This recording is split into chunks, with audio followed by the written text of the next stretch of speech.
Hoje você vai entender por que você deve inserir os exercícios de alongamento na sua sessão de musculação. Muitas pessoas deixam de incluir os alongamentos simplesmente porque escutam muitas informações equivocadas na internet em relação a esse tema alongamento. Então você vai ter primeiramente que entender o seguinte: o seu corpo, ele apresenta músculos com características diferentes. Então, o que significa isso? Eu tenho músculos que ele tem uma tendência a encurtamento, são chamados músculos tônicos, são chamados também por algumas pessoas por músculos posturais. Quais são esses grupos musculares? Por exemplo, eu tenho aqui meu posterior de coxa, minha panturrilha, meus adutores, meus paravertebrais, minha musculatura do peitoral. Todos esses músculos, eles tendem naturalmente ao encurtamento, tá? Ao passo que nós temos músculos fásicos. Esses músculos, pelo contrário, eles já tendem à inibição, à fraqueza, tá? Quais são esses músculos, por exemplo? Musculatura do abdômen, eu tenho aqui a musculatura de romboides e trapézio, eu tenho também a musculatura de glúteo. Todos esses músculos tendem a inibir. E aí o que acontece? Quando eu tenho um encurtamento em uma musculatura, o seu para-antagônico, ou seja, eu tenho um músculo sempre que faz uma contração, meu agonista, meu antagonista, um músculo que relaxa durante a contração. Ao passo que eu tenho aqui, por exemplo, o meu posterior, que é o meu agonista numa flexão, eu tenho o meu quadríceps, meus vasos lateral e medial, que são meus antagonistas. Então eu contraio o posterior de coxa, e eu alongo, relaxo essa musculatura anterior da coxa, né? Vasto lateral, vasto medial e reto femoral. Então toda vez que eu tenho um agonista travado numa posição encurtada, eu vou ter o quê? Eu vou ter a musculatura aqui inibida. Essa musculatura ela vai estar fraca.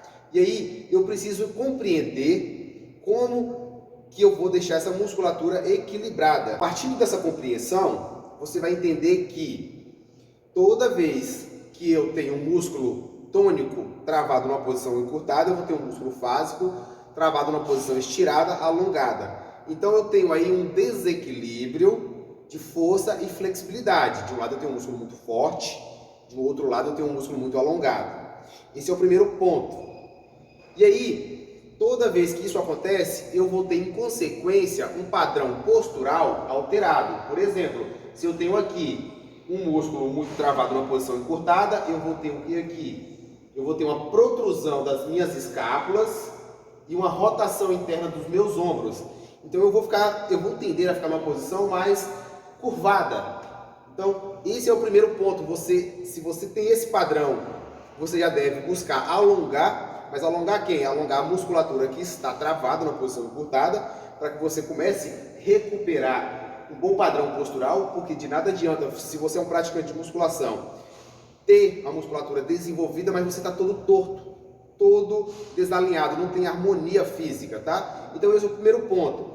Segundo ponto, nós vamos entrar agora no conceito de lesões.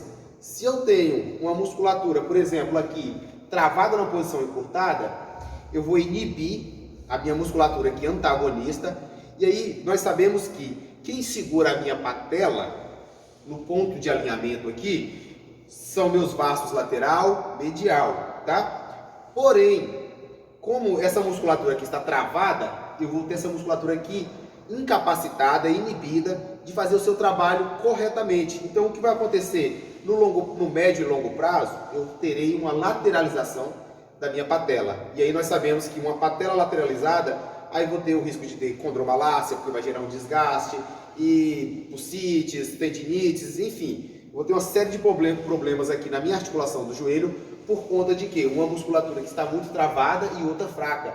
Então, mais uma vez, eu preciso fazer o quê? Buscar identificar esse comportamento, soltar essa musculatura, de modo que aí eu consiga agora recuperar a força do seu para-antagônico, que é aqui o meu quadríceps como um todo.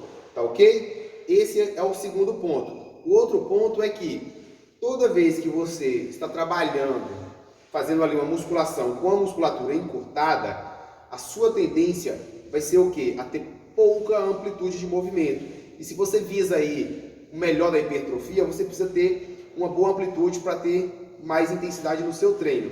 Então, entendendo esses conceitos, nós partimos agora para onde? A identificação desses encurtamentos. Por exemplo, eu não vou passar tudo aqui porque seria um vídeo muito longo, porque se eu for analisar todo o seu corpo, eu teria que fazer um curso completo, uma consultoria com você para poder identificar onde estão todos esses encurtamentos do seu corpo. Mas vamos pegar aqui, por exemplo, principalmente o posterior que tende a encurtar. O que você vai fazer para identificar isso? Você vai deitar em um colchonete, estende o seu corpo. Aqui você vai flexionar o seu quadril. Qual é o padrão normal aqui? Ideal é você chegar a 90 graus de flexão do seu quadril.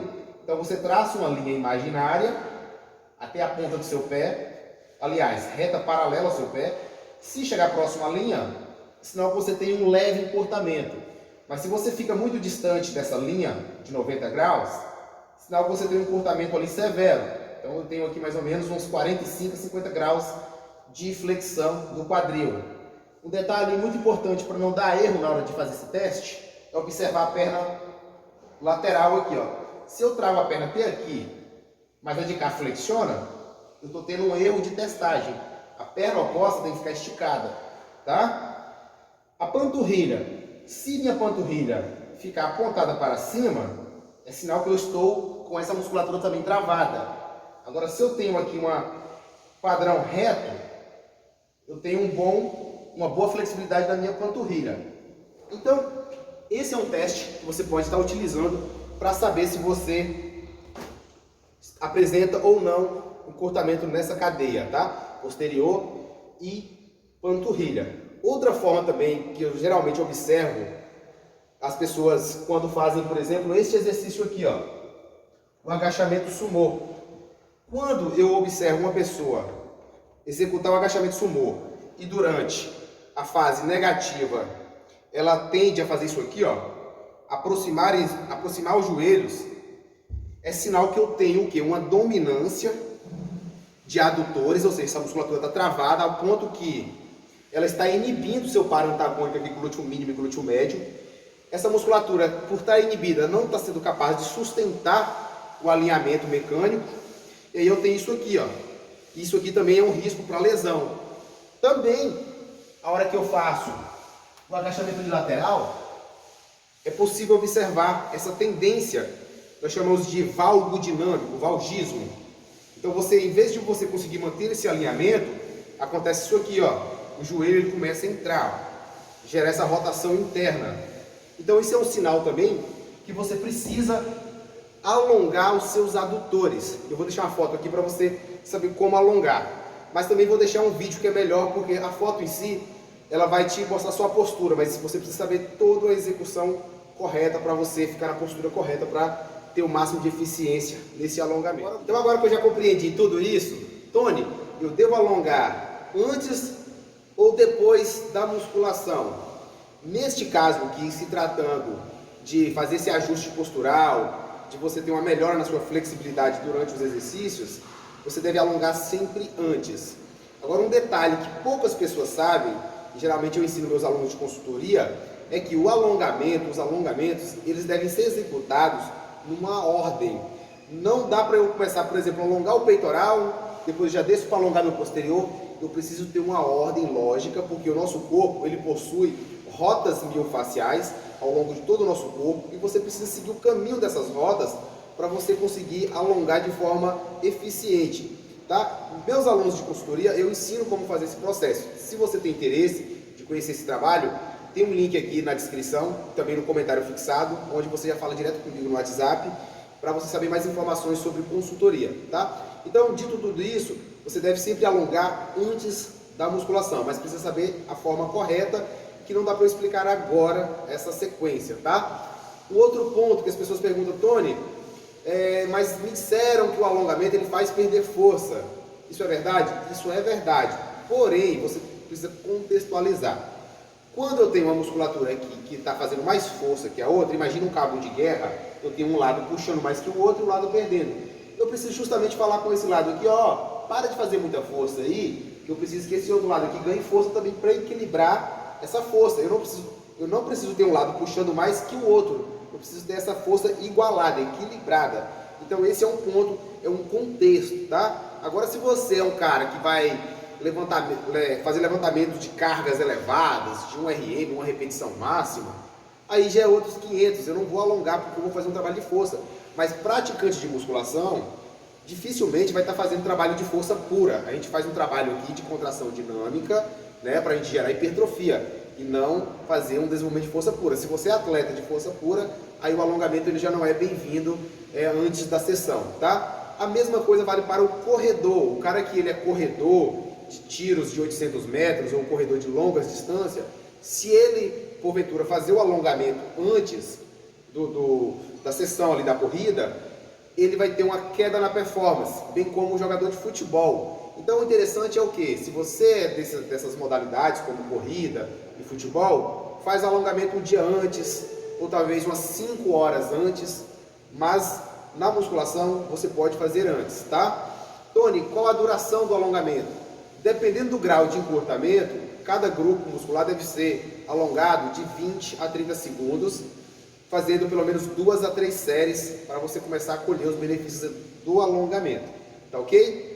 Dito tudo isso, eu vou deixar aqui um link na descrição, onde você fala comigo diretamente no WhatsApp para informações sobre consultoria. E se você gostou dessas informações, não esqueça de deixar o seu joinha aí. Se é novo aqui no canal, já se inscreve, ativa o sininho. Toda vez que eu postar um vídeo novo aqui, o YouTube vai te entregar, tá ok? Forte abraço, tamo junto!